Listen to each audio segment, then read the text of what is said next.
اس کے ساتھ یاد رکھیے ایک چیز اور آپ سے عرض کرتا چلوں کہ رمضان المبارک میں جب نیکیوں کا اجر اتنا بڑھا دیا جاتا ہے، یہ اس لیے کیا جاتا ہے تاکہ اس مہینے کی اہمیت مسلمانوں میں ہو۔ ہر اسلام میں وقت کی، جگہ کی اہمیت ہے۔ مثال کے طور پہ آپ مکۃ المکرمہ میں اگر ایک نیکی کریں گے تو آپ کو 1,00,000 نیکی کرنے کا ثواب ملے گا۔ اسی طرح اگر آپ مکۃ المکرمہ میں ایک گناہ کریں گے تو آپ کو 1,00,000 گناہ کا عذاب ملے گا۔ اسی طرح رمضان المبارک کی اہمیت سمجھانے کے لیے کہ اگر رمضان میں آپ نیکیاں کریں گے تو آپ کو بے انتہا ثواب ملے گا، لیکن اگر رمضان المبارک میں آپ گناہ کریں گے تو آپ کو عام دنوں کے مطابق گناہ نہیں ملے گا، بلکہ اس کا گناہ بھی زیادہ ملے گا آپ کو۔ یہ اس وجہ سے تاکہ اس کی ایک اہمیت ہے، مسلمانوں میں اس کی اہمیت اجاگر ہو۔ یہ عام دن نہیں ہے، یہ خاص دن ہے۔ اور رمضان المبارک تو اللہ کا وہ مہینہ ہے۔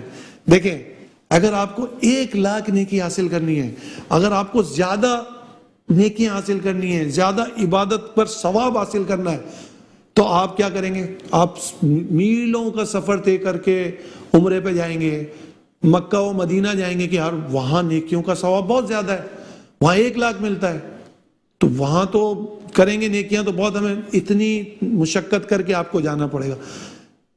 لیکن رمضان المبارک کا مہینہ وہ ہے جو آپ کے گھر آ کے آپ کو عطا فرماتا ہے، آپ کو کہیں جانے کی ضرورت نہیں ہے۔ رمضان وہ مہینہ ہے کہ جو آپ کے درمیان رہ کر آپ کو، آپ کے درجات کو بڑھاتا ہے، آپ کے نیکیوں کو بڑھاتا ہے، تاکہ آپ اللہ کی بارگاہ میں جو نیکیاں نہ کر سکے ہوں وہ کر لیں۔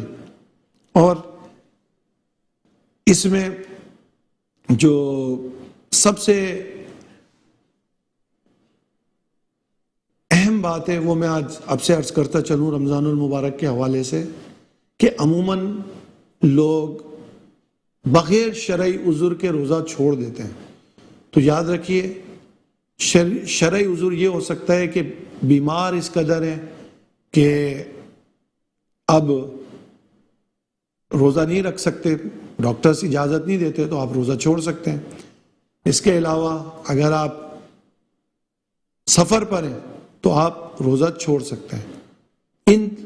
باقی اکثر دیکھا جاتا ہے کہ لوگ کہتے ہیں کہ کمزوری ہو جائے گی اس وجہ سے روزہ چھوڑ دیا جائے، یا پھر میری عادت نہیں ہے، یہ بھی لوگ کہتے ہیں یار میری عادت نہیں ہے۔ تو آپ کی عادت ہو چاہے نہ ہو، روزہ فرض ہے، آپ کو رکھنا ہوگا۔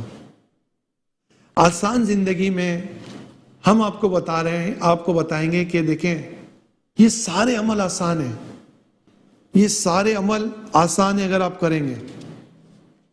دین اسلام ہمیں آسانی کی طرف لاتا ہے، مشکلات سے بچاتا ہے۔ روزہ رکھنے سے صحت حاصل ہوتی ہے۔ آکسفورڈ یونیورسٹی کے ایک پروفیسر تھے، انہیں کئی عرصے سے معدے کا پرابلم تھا، معدے پہ ان کے ورم تھا، تو انہوں نے اسلام کو اسٹڈی کیا، اور جب اسلام کو انہوں نے اسٹڈی کیا تو انہیں پتہ چلا کہ مسلمان روزہ رکھتے ہیں تو وہ صحت مند رہتے ہیں۔ انہوں نے بھی اس کی پریکٹس کی اور 30 دن روزے رکھے تو جو ان کے معدے کا ورم تھا وہ چلا گیا۔ اور اس کے ساتھ ساتھ نبی کریم صلی اللہ تعالی علیہ وسلم کی حدیث ہے الصوم تصیح، یعنی روزہ رکھو صحت مند ہو جاؤ گے۔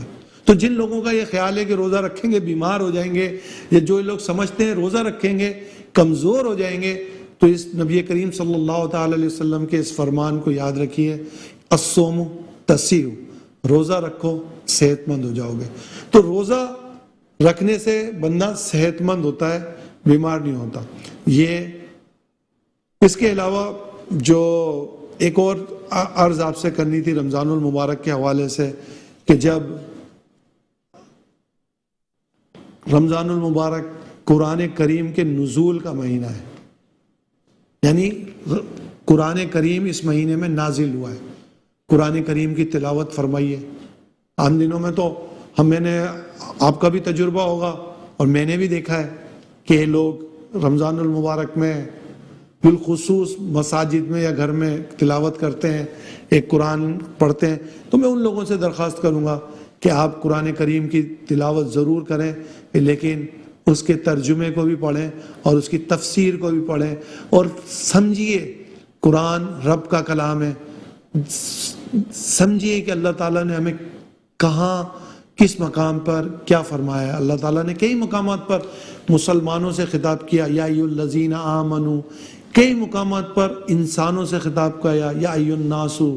تو یہ آپ ان چیزوں کو جب آپ قرآن کریم کی تلاوت کرتے ہیں تو ان چیزوں کو بھی آپ اپنے علم میں لائیں۔ آج رمضان المبارک کی پہلی رات ہے اور ہم نے اپنے پروگرام کے اندر یہ نیت کی ہے کہ ہر پروگرام کے آخر میں ہم آپ کو ایک وظیفہ بھی بتائیں گے اور ایک طریقہ بھی بتائیں گے۔ تو آئیے سب سے پہلے میں آپ کو ایک طریقہ بتا دیتا ہوں۔ طریقہ یہ ہے، اور سنت طریقہ ہے، نبی کریم صلی اللہ علیہ وسلم کا طریقہ ہے، جس پر اور آسان طریقہ ہے، اس میں کوئی ہم اپنے زندگی میں سے امپلیمنٹ کر سکتے ہیں۔ وہ طریقہ کیا ہے؟ بہت آسان طریقہ ہے۔ جب بھی آپ کوئی چیز لیں یا دیں، سیدھے ہاتھ کا استعمال کریں، الٹے ہاتھ سے نہ لیں۔ ہمیشہ سیدھے ہاتھ سے لیں، سیدھے ہاتھ سے دیں، سیدھے ہاتھ سے کھائیں۔ تو اب یہ تو آپ نے کرنا ہے نا، اپنا ہاتھ کا استعمال تو کرنا ہے۔ اب اس کا فائدہ کیا ہوگا؟ نمبر ایک تو سنت کا طریقہ ہے، آپ کو سنت کا فائدہ ہوگا۔ نمبر دو، اللہ کرے ایسا ہو جب آپ سیدھے ہاتھ سے لیتے ہیں اور سیدھے ہاتھ سے دیتے ہیں تو کل نامہ اعمال بھی آپ کو سیدھے ہاتھ میں ملے گا، آپ کا سیدھا ہی ہاتھ اٹھے گا، اور جس کا نامہ اعمال سیدھے ہاتھ میں ملے گا وہ انشاءاللہ اس کا بیڑا پار ہے۔ یہ تو ہوا طریقہ۔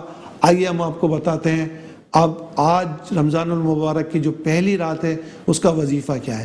رمضان المبارک کی پہلی رات چاند دیکھنے کے بعد اگر کوئی شخص مغرب کی نماز کے بعد 21 مرتبہ سورہ قدر کی تلاوت کرے، کتنی مرتبہ؟ 21 مرتبہ انا انزلناہ کی سورت تلاوت کرے گا، تو اس کے رزق میں اس تیزی سے برکت ہوگی جس طرح پہاڑ سے پانی نیچے کی طرف اترتا ہے۔ کتنی تیزی سے اترتا ہے نیچے کی طرف، اتنی تیزی سے اس کے پاس مال و دولت آئے گا، اتنی تیزی سے اس کے رزق میں برکت ہوگی۔ یہ وظیفہ یاد رکھیے رمضان المبارک کی پہلی رات، اور اس کے ساتھ ساتھ رمضان المبارک کی پہلی رات میں تبارک الذی، بلکہ ہر چاند کی پہلی رات کو آپ تبارک الذی ضرور پڑھیے۔ 30 آیتوں والی یہ سورہ ملک مہینے کے 30 دن کے لیے کافی ہے۔ اللہ تعالی ہمیں عمل کی توفیق عطا فرمائے۔